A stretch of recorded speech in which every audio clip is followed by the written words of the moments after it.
So I guess y'all felt like that through your mind's eye. You felt like, you was left out in the cold. You didn't know which way to go, didn't know which way to think, didn't know how situations was going to turn out.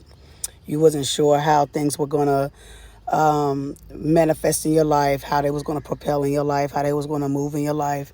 Maybe that you got some type of it's like I could see prosperity, but I can't touch prosperity. I know there's prosperity. I know that there's monetary, because coins represents in the card where you see the tree in the picture, and then you see the stained glass. It's like whenever you see stained glasses, that reminds me of church. That reminds me of a holy ground. And then you have the pinnacles, which means that's money, finance, material wealth. So that's generational wealth, that's abundance, that's prosperity, that's growth. And maybe you felt, or there could be some people in your energy that felt like that they can't touch this wealth.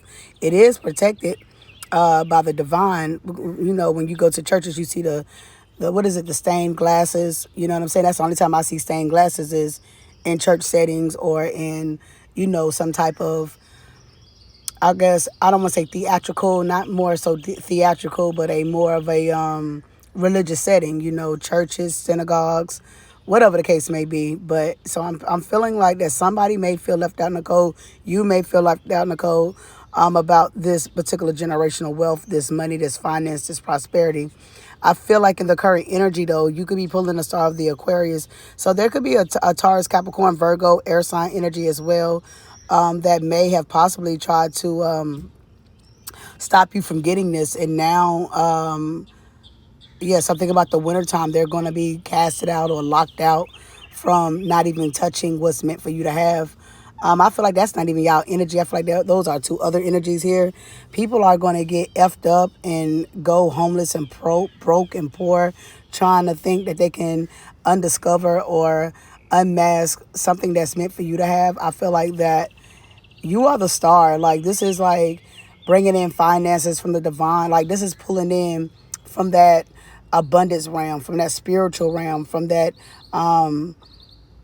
that God's bank, right? We're gonna call this the Holy Bank Trust Bank. So ching ching ching, you got your trust bank. God has trusted you with the trust. You are a trustee or something of this generational wealth is what I'm picking up. I feel like that you're here to, like, there's many stars, but it takes a lot to get God's trust. Trusty, to be God's trustee with this amount of money. And I feel like you're going to take this money, this finances, and you're going to do God's due diligence. It will be uncovered. The illusion, dreams, anything that you thought that was that seemed like it wasn't real is coming to fruition. So just wait a little bit longer. It will happen. Bye, guys. That's y'all message.